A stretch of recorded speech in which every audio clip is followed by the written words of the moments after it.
Welcome to Movie Class by Pizza Flicks. Please stay tuned for today's program, but first, some tasty tidbits from your host. His maternal grandfather was the acclaimed Belgian violinist Alfred E. Mergelin. At the outbreak of World War I, he migrated to the U.S. to become concertmaster and first violinist for the New York Philharmonic and later the Los Angeles Philharmonic. His other grandfather, born Samuel Faden, was a child soprano until his voice cracked, a horse jockey, a millionaire music publisher until the stock market crashed, and the business manager of Al Jolson. Both men died months apart in 1941, never to meet their multi-talented grandson, Johnny Crawford. He was born March 24, 1946, to Robert and Elizabeth Crawford. The family name had been changed from Faden by Granddad Samuel shortly after World War I. His father was a film editor and his mother a former piano prodigy. In 1955, Disney introduced the Mickey Mouse Club, a weekly series on ABC TV. 24 kids were cast as Mouseketeers. Johnny aced his audition after breaking into a Johnny Ray tune. After season 1, the Mouseketeers were reduced to 12 and Johnny didn't make the cut. He was devastated and told his manager he would have worked for free, which is when his agent informed him he was. Johnny didn't have much time to sulk. This was the golden age of television with no shortage of work for experienced TV actors. During the next 2 years, he appeared on over 45 shows, including The Sheriff of Cochise, The Lone Ranger, and The Loretta Young Show. 1957 marked Johnny's big screen debut, starring in The Courage of Black Beauty. He also filmed The Space Children, the final sci-fi movie directed by Jack Arnold. And then, in March 1958, there was The Sharpshooter, Season 2, Episode 21 of Dick Powell's Zane Grey Theater. It starred Chuck Connors as Lucas McCain, a lightning-fast marksman doing his best to raise his son in the Wild West of the 1880s. The episode, written by Sam Peckinpah, received such a popular response it was spun off into its own series and debuted that September as The Rifleman. The show was an immediate hit. Season 1 landed at number 4 in the Nelson ratings. It was a dream role for Johnny. What boy wouldn't love to get paid dressing up as a cowboy? But he took the work very seriously and it paid off. On Emmy Awards night 1959, Johnny was nominated as Best Supporting Actor, but it was also a night for the Guinness Book of Records and the Crawford family. His older brother Bobby was nominated for his leading role on an episode of Playhouse 90, and their father for editing the comedy series The Bob Cummings Show. None took home the prize, but it was the first and only time 3 immediate family members were nominated in one Emmy Award season. Bob Keane, founder and president of Delphi Records, best known for his protege Richie Valens, had little interest in the Rifleman or Johnny Crawford. But when Keane learned its 14-year-old co-star was receiving more fan mail than star Chuck Connors, he quickly changed his tune. Faster than you could say La Bamba, the automaker had signed his next star to a recording contract. It took a bit of experimenting, but they soon found their groove, and Johnny became the most successful artist in the history of Delphi Records. On April 8, 1963, after 5 seasons and 168 episodes, the sun set on the McCains and the Riflemen. Johnny released his last chart single the second week of 1964. The following week, 4 mop tops from Liverpool entered the U.S. charts for the first time, and music was never the same. With his TV series and record contract over, Johnny finished high school, and then he did what we all should do. He followed his dream. Johnny joined the rodeo and toured the Southwest as a professional bronco rider. When Vietnam happened, the U.S. Army came calling. In late '65, Johnny was assigned to the Army Pictorial Center in New York City to work on the production of training films. Upon his release from military service at the end of '67, the Delphi alumni attempted to resume his recording career. By this time, Bob Keane had closed shop following the mysterious death of his key recording star. Johnny wound up cutting sides for Sidewalk Records, but lightning didn't strike twice. Neither single managed to dent the Billboard charts. And then in 1970, there was the role he was born to play, even if it was just a short one. The Resurrection of Bronco Billy is the story of a young man who lives in a present-day big city but dreams of being a cowboy in the Old West. The winner is The Resurrection of Bronco Billy, John Longnecker. Johnny continued to act occasionally in film and TV, but never regained his former fame or landed a recurring role on a series.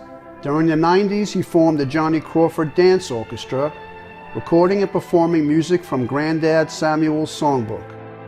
Also around this time, he rekindled a romance with his high school sweetheart, Charlotte Samko, and the lovers were married on Valentine's Day 1995. In 2019, Johnny was diagnosed with Alzheimer's. In 2020, he contracted COVID and pneumonia. Sadly, on April 29, 2021, at age 75, he left us for cowboy heaven. Johnny Crawford, gone but never forgotten. And now for today's feature presentation.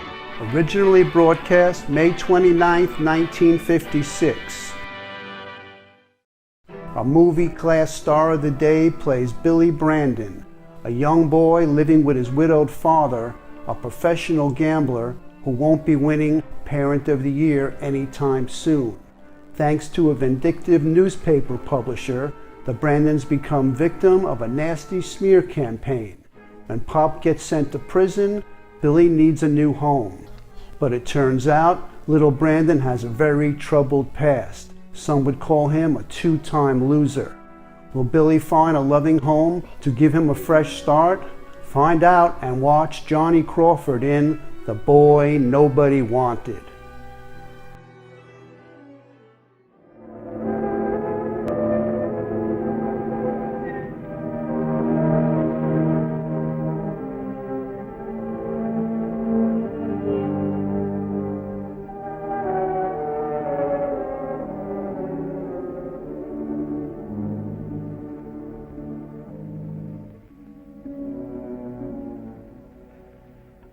Let's hold all my calls for about half an hour, please.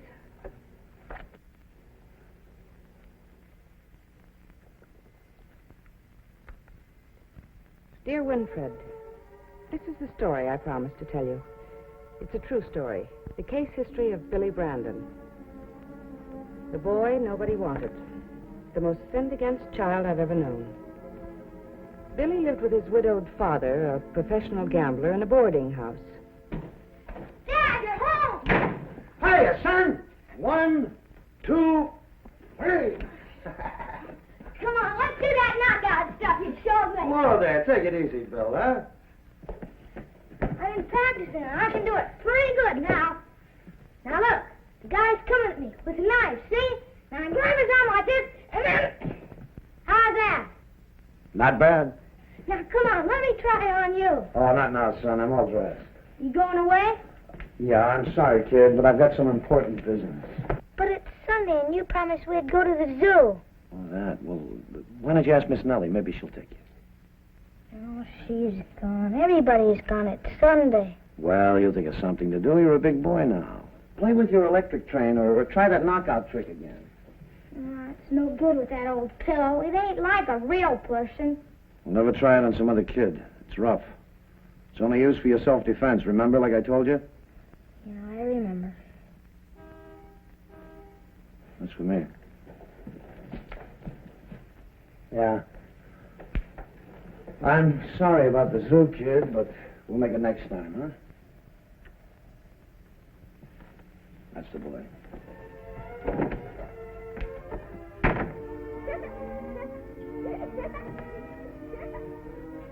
Here we go, now watch it. A little short, that's fine. Good butt now.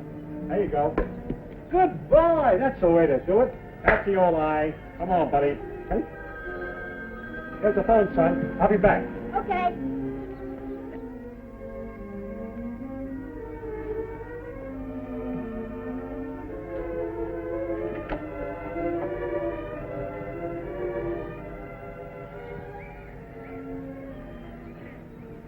Hi. Can I come over and play? No. Why? Your daddy's a gambler. My dad says so. What's a gambler? I don't know, but my dad does. He knows everything. We own a newspaper. We go to the baseball games free. Gee, and sit in a box. Golly. Oh, my dad was an athlete. I bet. He was, and he knows how to box and wrestle. And he's teaching me how to do knockout trips. What's that? Oh, that's a way to fight, a way that nobody can beat you. I bet. It is. I can do it pretty good now. Show me. I can't. Why not? Because I might hurt you. It's only for defending yourself, my dad says. I bet you can't even do it. I bet I can. Then show me. No. I bet you're scared. I am not. I bet.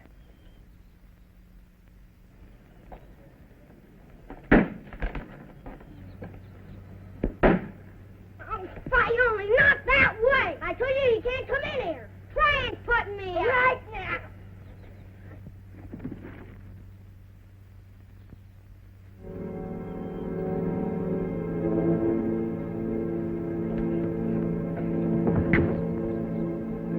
Told you I could do it. I had to. Get up. Get up!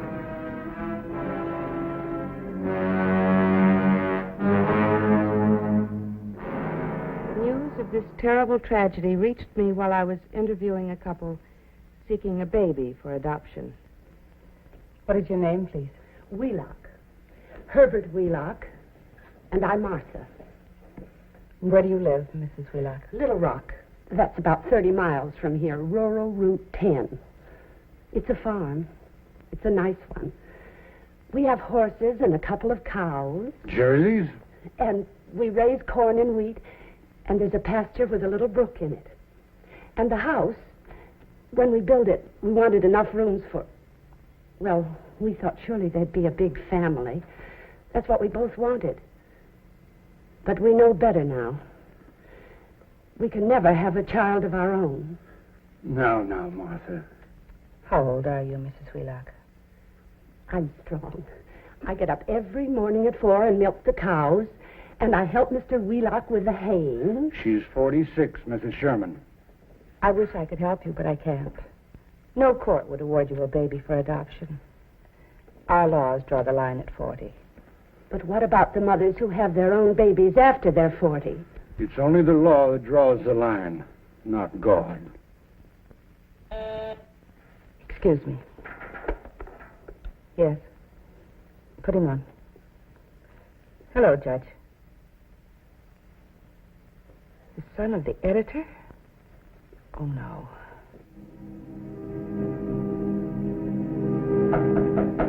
Come in. I haven't had a chance to express my sympathy. You know Nick Brandon? I know who he is, yes. What do you know about him? Well, he reputedly operates a gambling house somewhere. Where? I don't know, Mr. Reynolds. You're a reporter. Find out. Well, don't the police know? Never mind the police. They're always late. Go after Brandon. That's your assignment. Dig up his past. Find out where he operates. Go over his whole miserable life. Bradley, I want that man's hide. You understand? Yes, Mr. Reynolds. It's not only me, Bradley. There's nothing he can do to me anymore. But there are others. It was Nick Brandon who was responsible for this. You understand that, don't you? And they can find no law that'd make him pay for it. You, Bradley, you're going to dig up a couple of paragraphs for them. Yes, Mr. Reynolds. Bradley was a good reporter. He started digging. He questioned the people at the boarding house where Nick Brandon lived. He looked into police files. He consulted the back issues of newspapers. And he found something. It's about the little boy. 5 years ago, he was playing with matches and ignited the dress of a little girl. She was horribly burned and died.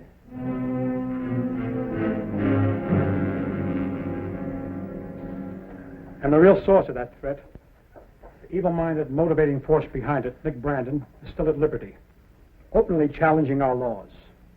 Are the authorities helpless in the face of this provocation?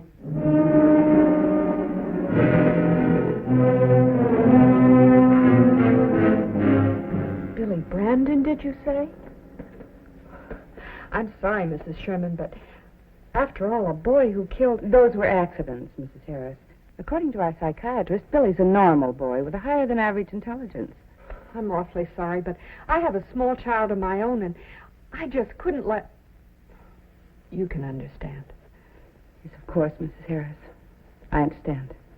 Judge, about Billy Brandon, I simply can't place that boy in a foster home. Nobody wants him. I'm afraid we'll have to keep him here indefinitely. I'll make up my report. Goodbye.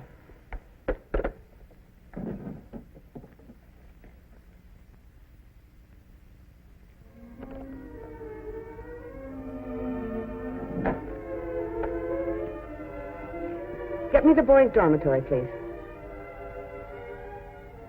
Mrs. Sheldon? This is Mrs. Sherman. Would you bring Billy Brandon over to me, please? Make him put on his best suit. Yes, I hope to goodness I've found a home for him.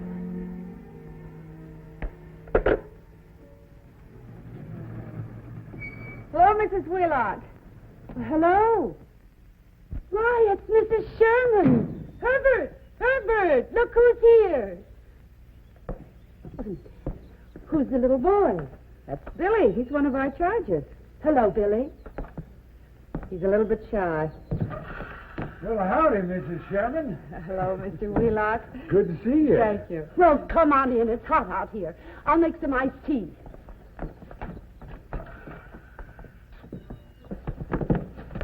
That smell.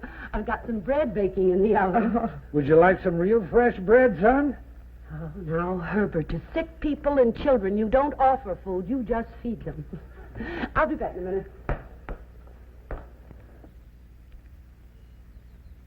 Oh, thank you, Mrs. Wheelock, but I'm afraid I can't stay for dinner. I'm really on my way to Greenvale. I have an appointment with the minister there. It was such a nice day, I thought I'd bring Billy along for the ride, and then we saw your name on the mailbox. I thought maybe he'd enjoy staying with you while I kept my appointment. We'd love to have him. Herbert, why don't you show Billy what we have in the barn? All right.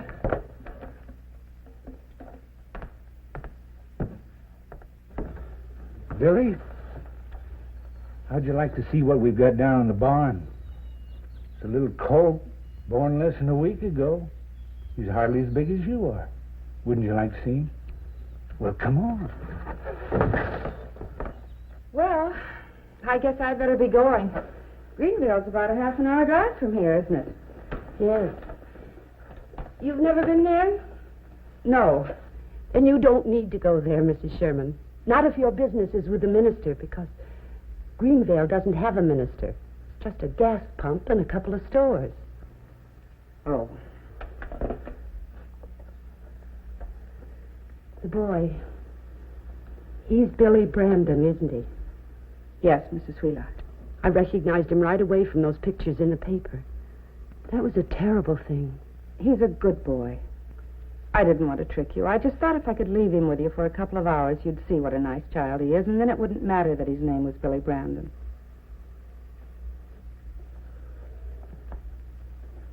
I'm sorry for trying to smuggle him into your hearts. I understand, Mrs. Sherman. But it's the only thing I could think of to do. He's the boy nobody wants, but nobody, and I'm sure he knows it. We have to keep him with other children, older boys with criminal records. I'm afraid they've talked. You've seen how frightened he is. Yes, Mrs. Sherman. I didn't want him to go on thinking that the whole world is his enemy. Now, wasn't that fun? It was all black and little, and his mother was licking him all over. Billy thought she was trying to bite him. Yeah, I thought she was trying to bite him, but she was only licking him, wasn't she? Well, sure enough. She was kissing him. Like this.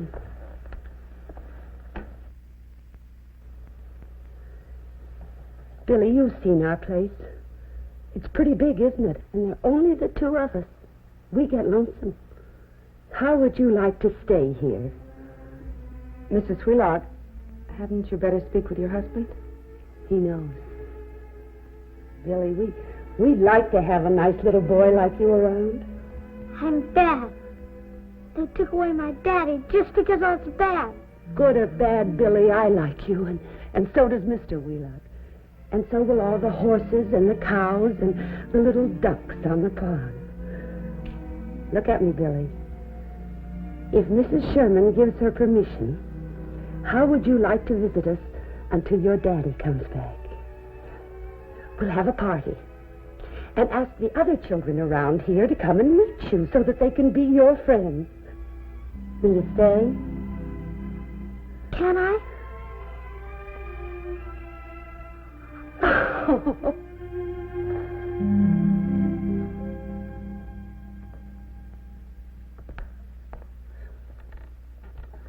I don't understand it.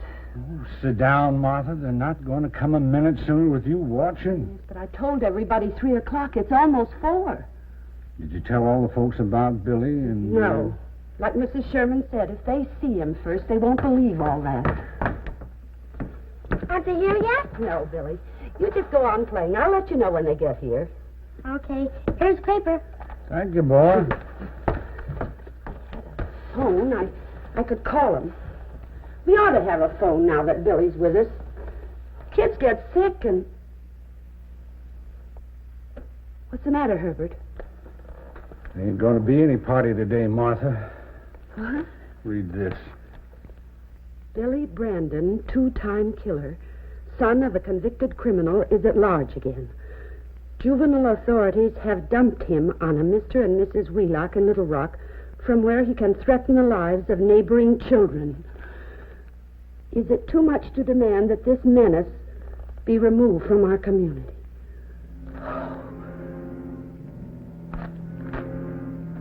Herbert, get the car. I'm going into town.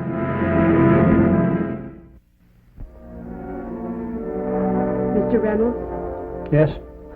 I'm sorry to barge in like this, but there's nobody outside. That's all right. But it's really after my office hours. It won't take long. I'm a subscriber to your newspaper. Please, sit down. Thank you.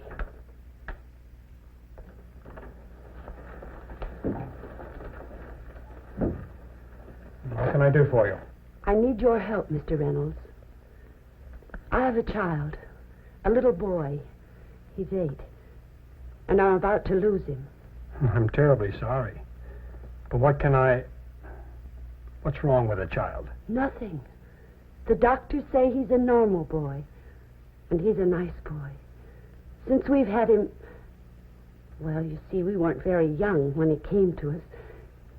It's been like the sun shining night and day. But when I think how it'll be without him, that big, empty house...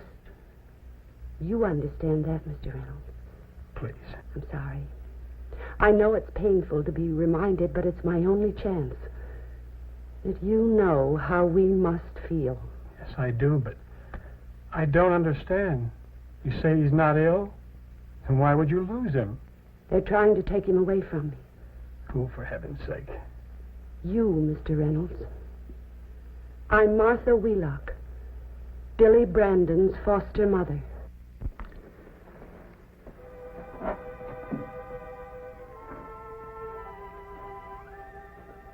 I've only come to ask you this. Suppose it had turned out the other way round, as it might have, and the papers were calling Tommy Reynolds a murderer.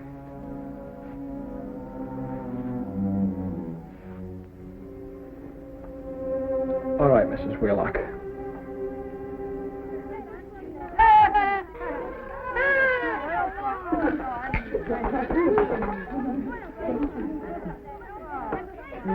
Oh, this is the first birthday party he's ever had. He seems to be having a wonderful time. Oh, he is. And all the children like him. So he's been accepted. Mm-hmm. How did you do it, Martha? Well, my friends wouldn't bring their children to see him, so I took Billy to see them. I figured they wouldn't shut their doors in my face, and they didn't. So I forced them to watch Billy and me together. I loved him in front of them. That's what I did with Mr. Reynolds, and he promised never to print Billy's name again. I hope he doesn't start picking on Nick Brandon again. He's going to be released soon. Mrs. Sherman, will he get the child back? Yes, Martha, if he's able to prove that he can provide a decent home for the boy. But I wouldn't worry about that yet. Our court's requirements are very strict. There'll be a lot of birthday parties before Nick Brandon can prove himself. Well, it doesn't matter. Even if he stays with us only a little while, he'll always be our son. As it turned out, he stayed with the Wheelocks through high school, and it was a happy family. But there was still a decision to be made. He just went to get the mail. He'll be back in a minute. Is he well? Just fine. Graduated near the top of his class. Got a scholarship to go to an agriculture college, too. I know what you've done for Billy, and well, I don't know how to say what I've come to say. Mr. Brandon has petitioned the court for the return of his boy. The court ruled that Billy was old enough to make his own decision. It's up to him, huh? Yes. It's going to be tough for him, because he loves his father, too. And this little woman never let him forget that he had a father. It's going to hurt. Hello, Miss Sherman. Hello, Billy. My, you've grown again. Billy, I have some news for you from your father. Please, Mrs. Sherman, let me. You don't have to say anything, Mother. I can guess. Dad wrote to me that he had petitioned the court. Yes, and the decision is, well, it's up to you. You'll have to make the choice. Choice has already been made.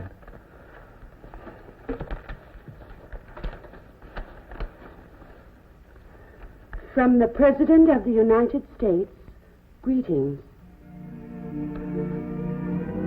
So the decision was postponed while Billy went off to fight a war.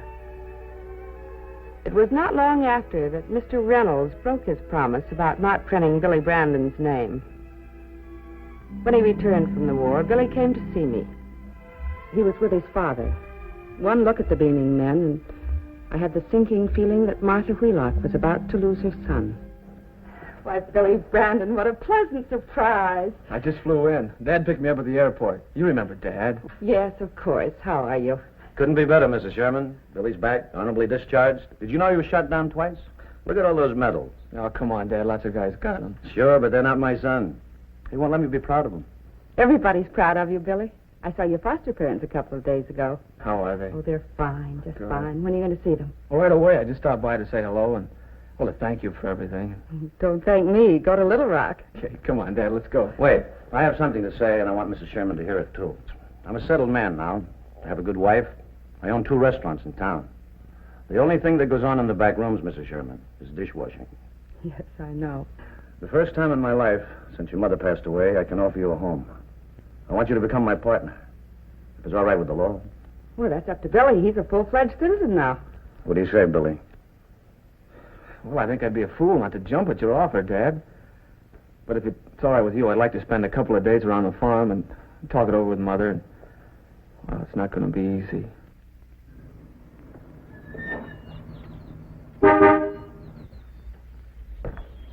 Billy! Oh, Billy! Oh, good to see you, You son. turned into a man. Mom, Dad, I'd like you to meet my father, Mr. Brandon. Hello. Oh. How do you do? Won't you come in and join us, Mr. Brandon? Thank you. So the family's all together again. Haven't you got any luggage, son? Oh, sure. I left my duffel bag in the car. I'll get it. No, Herbert. Billy's not staying. Mrs. Sherman just called me. She wanted to make it easier on you, Billy. She told me everything. I don't see what the fuss is all about. Of course you're going. Well, Mother, it's not going away. You know that. I live in town, not far from here. And I'll visit you every week. Oh, sure, Billy, sure. But why don't we all sit down? I'll make you some iced tea. Remember, Billy, like the first day you came here? Only I hope you don't want any fresh bread and jam, because I'm all out of jam. No, but as a matter of fact, what I'd really like is a glass of fresh, foamy, sweet milk. I'm sorry, but I don't have any milk just now. I'll fix you the tea. It'll just take a minute to get the water boiling. Okay, Mom. I'll be right back.